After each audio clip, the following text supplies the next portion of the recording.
But this, welcome to Alpha News Studio. I'm Kara Main, and my guest today is comedian, actor, Jack Jr. Assadourian. Բարև Բարև Montes. Love him too. Հայրեն խոսում ես։ Kichma. Yeah. I'm more hi, how are you? But we're in Glendale, so yeah. You got it. Armenian is very important. It's very important. Very important. So tell me about your Armenian roots. I know you're half Mexican, half Armenian. Yeah.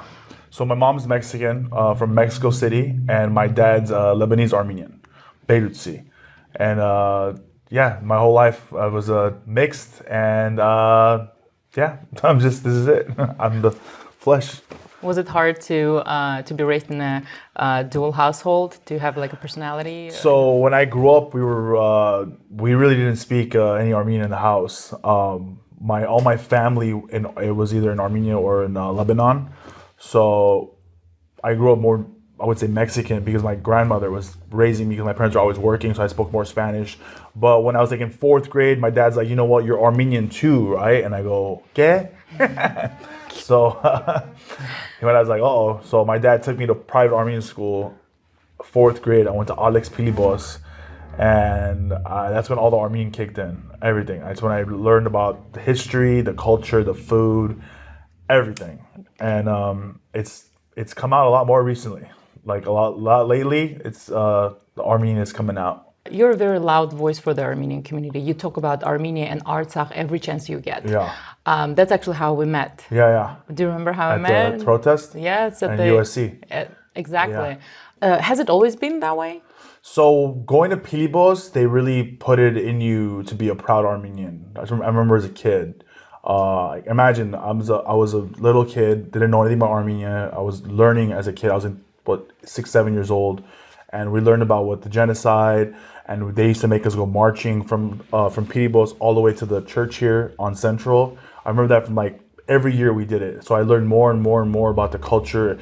And as I got older, I started, I remember all those stories and all everything that I did. And then as I got more popular with my stand-up, I kind of opened up and talked more about being Armenian, more about being Mexican. Because honestly, it was a really hard time when I went to Pilibos. It wasn't really accepted to be both. Mm-hmm. I got picked on, I got teased by other Armenians. I remember I was like, it's a true story, when I was in 4th grade, I got bullied by an older Armenian kid, and he goes, I never thought a Mexican would come to an Armenian school. Oh, wow. And he was like a big kid. He was like in high school. Because in Pilibos, they put us all in together at recess, like 4th grade up until 10th, 11th. Right. So that was my first time experiencing a little hate. And when I was little, I was really like, I was scared to tell people I was Armenian, because I was getting picked on, because I wasn't full. But now, today, it's more common, and I started talking about it on stage, like what I went through, because comedy comes from like a very sad, dark place, so like trauma or depression or all that. So I started talking about these stories, what happened to me at school, and I made it a funny way, and I started spreading awareness about being mixed, and a lot of I call them hybrids, HYE hybrids. And other Armenians that are gone through the same thing I went to, other half Armenian, half Mexicans, half Salvadorian, half black, just all have come out. And it's like, it's almost crazy, because like, you're our voice, you're our leader. And I was like, I'm like Martin Luther Armenian, it's been crazy. But definitely these past 4 years, since 2020, when everything's going on in Armenia with Artsakh, and I've had a voice, I felt like it was almost like, this is why I'm doing stand-up comedy, to be a voice and to spread awareness and let people know what's going on in the world. And I feel like it is my duty, to be, as an Armenian, even a half Armenian, to let people know what's going on. And that's what I'm doing at every show. We've been donating money from almost all of my Armenian shows to Hike for Heroes, and that's a great foundation. They're sending money over to families in need in Artsakh. Yeah. And you do it despite losing followers each time you talk about it. Yeah, it's like, so my social media has been really, the numbers have been great. My views are 1 million views, 100,000, 500,000. But as soon as I started talking about, there's these few words you can't say online. If you say genocide, you say kill, murder, all these words, and that's what's happening right now over there. You know, our people are dying, and you can't even say dying. You get flagged, you get reported, you get Azeris, Turks, these robots reporting you, and it's called a shadow ban. So then your views go down, all of it goes down. And I for a while I'm like, this is my livelihood. I can't keep posting about it. But then it was frustrating watching what was going on over there, and no media coverage. So I just kept doing it. I said whatever, it'll come back. And the Armenian community has been very, very supportive. They still come to my shows, because the only way I feel like we can't be silent. I feel like the Turkish government, the Azeri government, they want us to crumble up in the ball and cry, and it's like mentally killing us. So I try to spread laughter. And I think I'm doing a pretty good job. Yeah. You definitely are. So your parents met by the pool? By the pool? Yeah. My mom and dad met in Hollywood, California. My mom's, like I said, she's Mexican. My dad's Armenian. My mom's friend lived in the same building as my father. And my dad was, like, hey. My dad is so funny because my dad speaks a lot of languages, and one of the languages he speaks is Spanish, like really, really, really well. Like he speaks better than my mom. He's really good at Spanish. So they talked, and then my mom thought my dad was Mexican, but he was Armenian, and then the rest is history. Wow. Yeah. He speaks 7 languages, you said, right? Yeah, but I don't know what languages. It's just a lot of languages. How many languages? I speak Armenian, Spanish, and English. They own Haha Comedy. My parents opened the Haha Comedy Club in 1988. Okay. And it was a Mexican restaurant, and they served Mexican food, and then they started doing karaoke, and like in the middle of the early 90s, there was a stage and a microphone, and then Buddy Lewis and Kim Whitley were very popular African American comedians. They came in for lunch, and they saw a stage and a microphone. And they go to my father, and they go, hey, you guys do comedy here? No, he goes, you do comedy? And my dad goes, yeah, we do comedy. So then they became a comedy night on Wednesdays, and then Wednesdays, Thursdays, Fridays, and then it became a full-blown comedy club. My dad remodeled the whole club, made it a full-blown comedy club. No more karaoke, no more Mexican food, yeah. Wow, and that's how your career as a comedian started? No, my career, when you're a kid, man, you don't want to do anything your parents do. I was a young kid. I graduated high school. I wanted to join the military. My dad's like, no, do not join the military. I'm gonna give you the club one day. And I said, I don't want that. So I wasn't really I didn't do well in school. And the reason why I didn't do well in school was because I went to Alex Pilibos. Let me tell you why. I talk about this in my stand-up. I said, when I went to Pilibos, I was so behind because I had to learn Armenian history, Armenian religion, right? All those classes are in Armenian. So I wasn't able to focus on math, English, and science because I wasted all my days learning a whole new language, So I wasn't really doing well in my studies. I was failing, right? So when I went to high school, I was so behind. I'm taking the SATs. I'm like, where's Vartan Mamigonyan? It's not in there. There was math and English, I know so much about Armenian history, it's great. Yeah. But like I said, I wasn't really good in school because of I think I was held back a little bit. I started working after high school. I didn't go to college because I wasn't doing well in school. I started working at T-Mobile. I worked at T-Mobile. I started selling cell phones in the mall. I opened up my own cell phone store. Very Armenian. I had a cell phone kiosk in the Glendale Galleria. I was in the Glendale News Press. 24-year-old Jack Assadourian Jr. opens a kiosk in front of Apple Store, and I was selling accessories. Long story short, I did well, got married, had a kid. My life was going great. Life happens. I got a divorce. She separated. She moved up north, took my son away from me. Now I'm depressed. I lost my cell phone store. I lost everything. I'm literally crying and thinking dark thoughts, like suicidal thoughts. I'm sad. So I go to my dad. I go, Dad, I need help with therapy. My dad goes, you know how expensive therapy is? Go do comedy. And I went and did comedy, and then now we're here. The darkness and all the depression got me to do comedy. My dad and I have been bonding a lot this past 6 months. It's been amazing because I'm doing well. The other day he called me. He was at Carousel in Glendale. I was having dinner with your mom, and this Armenian guy came up to me. Hi, Sansi guy. He goes, "Hey, are you Jack Jr.'s father?" Aww. And he goes, "Yeah. What do you do?" He goes, "No." He goes, "I love your son and what he's doing for the Armenian community. I paid for your whole bill." Yeah. This is what my dad said, though. Put more pictures of me on Instagram. You said you were married before, but you married again. Yeah.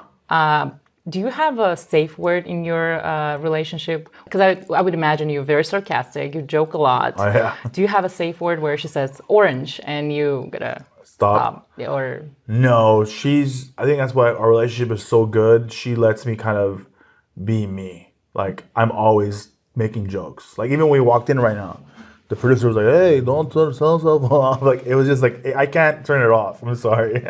Like, I love it. That's who I am. Like, I could be in the worst place, worst case scenario, and I'll make a funny situation out of it. It just calms my nerves and it makes me feel good. Also, too, I like seeing people smile all the time. Like right now, when we walked in, he's very cold, very, and then I got him to laugh, which made me happy. You know, that's what makes me happy.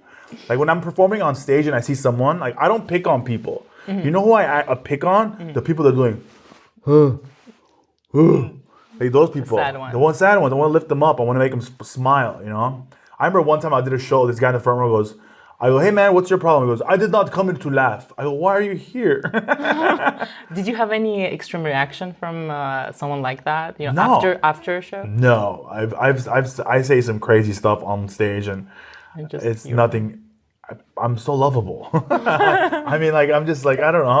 I'm not there to fight anybody, you know? Like, I make fun of you, but it's all love, you know? Yeah, that's what I'm saying. You, essentially, no one can ever get mad at you because you turn every situation, even the worst one, into a joke. 100%. What's your favorite topic to joke about? My favorite topic to joke about, well, is me. It's just my past stuff that's happened to me, whether it was being bullied or my ex-wife or my kids, or just anything that, because the reason why I think my comedy is so successful is because I'm not very general. I don't go, traffic is terrible, or, oh, the weather. I'm very like, I really peel the onion and I talk personal stories about what's going on with me. And it feels good to get that stuff out. You know, it's the worst thing you can do is keep stuff inside. That's your therapy. So this is my therapy. Yeah, whatever's bothering me, I go on stage, I talk about it. You know, like it's just like the other day I was angry because I came home. I was gone for like 2 weeks. I was on traveling. I came home and I wanted my wife to put balloons, a cake, a hug, a welcome party. Nothing. So high maintenance. Okay. I'm not high maintenance, but I was just like so happy to be home. And it was just like I got home and it was like I've been home for like forever, and I'm like, "This is it." And then she goes, she goes, she was mad. She was just mad because you're always gone and blah blah blah. And then I go, "Oh no, I gotta go again. I gotta get out of here." But yeah. Oh my gosh, that's so funny.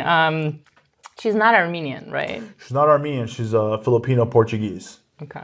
Yeah, I've had some bad luck with dating Armenians. Oh, tell us. Now we need to know. I mean, not bad luck. It's very hard for an Armenian woman to date a half Armenian. I think. Well, when I was growing up, it was. But I don't know. I got married the first time to a Mexican. Okay. She was Mexican, and then I remember after my divorce, like right when I left the courtroom, my dad's like, "Now try Armenian." But I have dated a bunch of Armenian girls, and they're great. But yeah, it's just. I think at the time when I was dating them, I wasn't ready to settle down and get married and have kids, because it was like I was young, you know, like, and that's a lot of Armenian what they want to get kids right away and get married. And I mean, I had just had a kid, you know, I was like, I'm not trying to have another one, you know, so but yeah. But she's also your high school sweetheart, right? Yeah. We dated at the end of high school, and then we got back together. It's great. Oh, that's so romantic. Yeah. Well, with Armenian women, you know, they want to be high maintenance, and in your relationship, you are the diva. So that's why. No, Armenian women love nice things. They like. I mean, if you've been in the Glendale, it's everywhere. Everything is so. It's just like I think every girl should be treated amazing. One thing about them, but Armenian girls, they like nice stuff, and you know, I can't afford that right now. That's not true. You're doing amazing with all the touring. Yeah. How's that going? Touring is great. The only thing I don't like about it is I'm away from my family a lot. That's the hardest part. Also, just buy a You want to hear a crazy right? story? I could probably sit on this. Yes. I was invited to go, not to perform, to go to Armenia. Oh. By the Armenian government. When? They emailed me, Ara Zeta, and I think Mary Basmajan and Antsakh, all of us. They invited us to go to Armenia. This was like 4 months ago, they emailed us. What did you say? So I said, yeah, I would love to go. They're like, yeah, come to Armenia. We'll show you all around, all the beautiful places. They wanted us to make videos of like how great it is in Armenia. Like it's a destination zone. It's beautiful.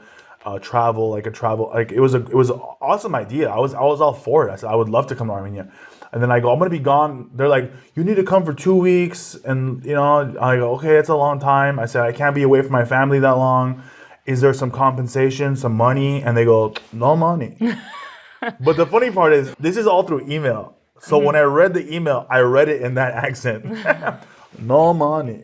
And I go, what? No money? I go, what if I tell my wife and my kids I'm gone for 2 weeks and I come back with no money? They go, no, we'll pay for your flight and your hotel. I go, listen, I said, I have to make something. Yeah. I said, I'll think about it. The very next day, TMZ reports, Snoop Dogg goes to Armenia for like, was it like 6 million? Yeah. And I was like, I wanted $1,000. And they paid him up front. I know. Isn't that crazy? But I'm definitely planning to go to Armenia to do a show over there. I really want to. I get a lot of messages, a lot of DMs. A lot of people in Armenia say, thank you so much for what you do, for having a voice. And I want to meet the people. I've never been there, and I've always wanted to go. I've never been to Lebanon. I've always wanted to go over there and see it for. I have family there. I have cousins. We just FaceTime. I'm like, come here, you know, like Glendale. But You've never been. I've never been. I think you should go. Obviously, it's amazing country, amazing people. You would love it. Yeah, you would love it. What's your favorite part about Armenia? People. The people. So the Armenians here are different from the ones over there? Absolutely. Really? Very different. And I'm not saying Armenians here are bad. No. But they're very hospitable. Yeah. Nice, kind. That's Ara told me. Ara Zeta. My buddy. Shout out Ara. He always tells me, he goes, yeah, man, we're over there. He's like in the villages, you're just like, he's like, come, no hotel, you come stay at my house. Exactly. Like that. I was like, what? Feed you. Yeah. That's pretty cool. Love you, you know, everything. Yeah, over here I can't even stay at my parents' house. No. Your father is very business-minded, right? Oh, yeah. You get that from him, don't you? I got that all from my father. My dad says I got my funniness from my grandfather. My grandfather in Lebanon was super funny. Always making people laugh.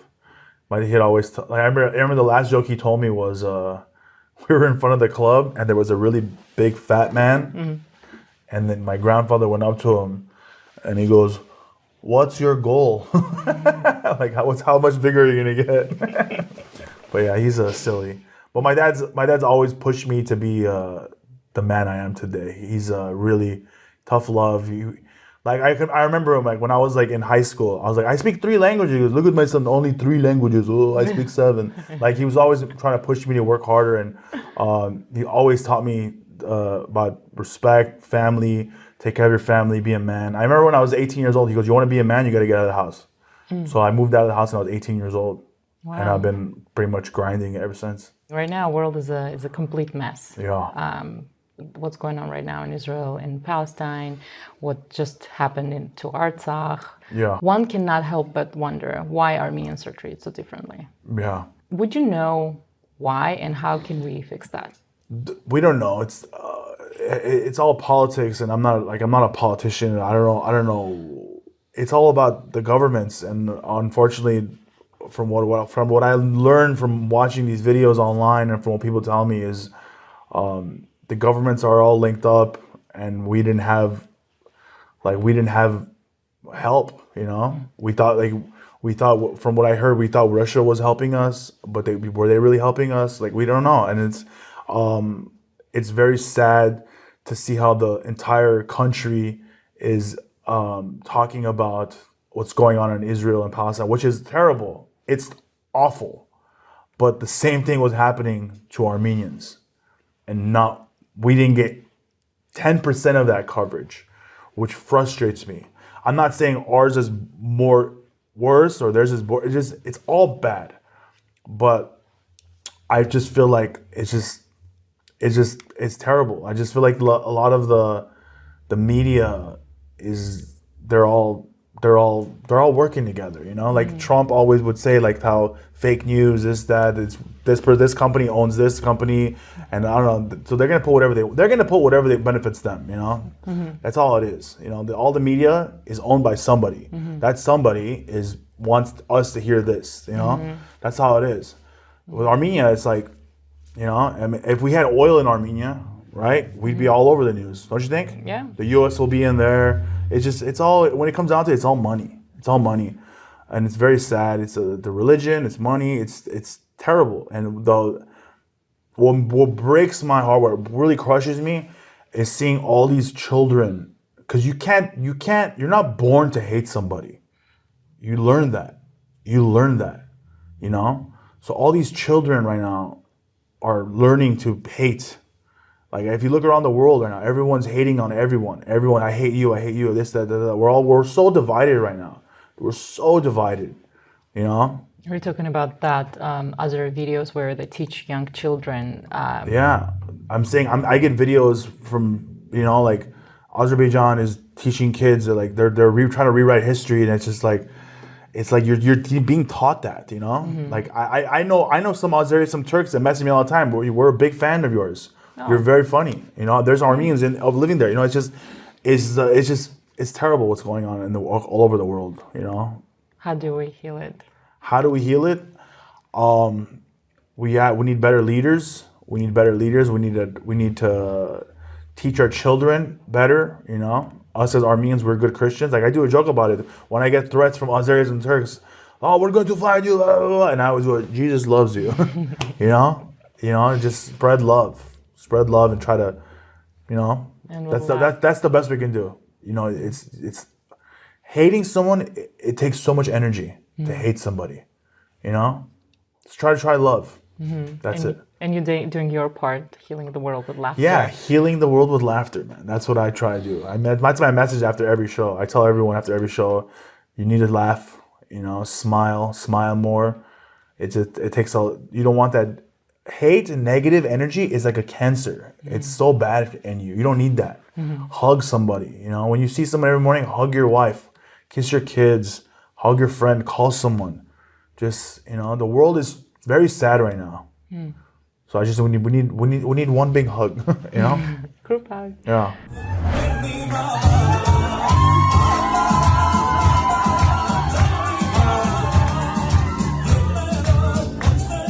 You joined the choir for a girl. Yeah. Tell us that story. So in 8th grade at Pilibos, I saw a group of girls going to the cafeteria. And I was like, where's everybody going? And they're like, oh, we're joining choir practice. I was like, oh, hell yeah. So me and my friend, Armin, we went and joined choir. Just to be around the girls. Obviously. So literally, like, and next thing you know, I thought it was part of the school program. It was an after-school program. So now I'm stuck after school learning all these songs, and I still know them. I sing. I don't sing well. I'm surprised I was in the choir. But yeah. Now we have to hear. We must. No. Yes. Now I was like, man, casa danka vora preletaretar your vortica. Your turn. You don't know it? You don't know the anthem? You were the guest. You don't know the anthem, do you? I do. I know audio, no turosh. I know that's all the songs. Okay. Well, it wasn't bad. It was pretty bad. Well, you're a comedian, you're not a singer, so. Yeah. My last question would be about your accomplishments. What are you most proud of? What am I most proud of? Wow. I mean, there's so many, but my probably right now today is even like I tape for Netflix, Amazon Prime. I'm on a new show on Hulu coming out next year. Those are great. I won't take that. It's great. But probably my favorite accomplishment is spreading awareness about what's going on in Artsakh. That's probably one of my biggest accomplishments because I felt like I got closer to my Armenian roots. I went to the protests. I've been all around hearing people's stories. If you ever message me on Instagram, I respond. People are hurting, people are sad, and just me, even if it's 100 people, if I've convinced them and told them what's going on, like I just showed them that awareness, that's probably one of my biggest accomplishments. I feel like I am a voice. I'm not a loud one. I'm not a large, big one, but the smallest amount of people. That's my biggest accomplishment for sure. That makes me happy. I'll be walking down the street in Glendon and people come, oh my God, thank you so much for what you're doing for Artsakh. That's the best. It's great to say, oh, I saw you on Netflix. I saw you on Hulu. That's cool too. Don't get me wrong. It's amazing. But the best one is I get little kids coming up to me. I was at Carousel the other day with my family, and a little kid came up to me, like 10 years old. Who's like, oh my God, I watch you on TikTok. And I go, don't watch me. You're not old enough. But I watch the videos with me. You're my mom. I go, oh, okay. But yeah, it's like the kids at Shamilian, Ferrarian, Pilibos, AGBU, they message me on TikTok. Thank you so much for doing what you do. Like, this is the younger generation. And that's pretty cool. Like, that's probably one of my favorite accomplishments is, like, I'm teaching this new generation, about what's going on with laughter, with jokes, and being Armenian and Mexican is okay, We're all different. We're all different. And that's probably one of my biggest accomplishments, saying that, like, I am proud. I'm an Armenian, I'm a Mexican, I'm this, my kids are different. My son is Filipino, Portuguese, Armenian, and Mexican. Wow. So it's like, it's beautiful. And I'm going to keep talking about Armenia. I'm going to keep telling people, I'm going to keep singing the songs, I'm going to keep telling the jokes, I'm going to keep making people smile. And that is my biggest accomplishment, is just telling everyone the story. Mm-hmm. And we love you for that, Thank Jack. you. Thank you so much. Yeah. Well, շատ շնորհակալություն. Merci. Շատ ուրախ եի, որ եկել ես. Do you know what I said? Yeah. Okay, good. You're very happy that I came? Yeah. Thank you so much. See, guys, I speak Armenian. I understand it. My guest today was Jack Jr. Assadurian. Thank you so much for watching.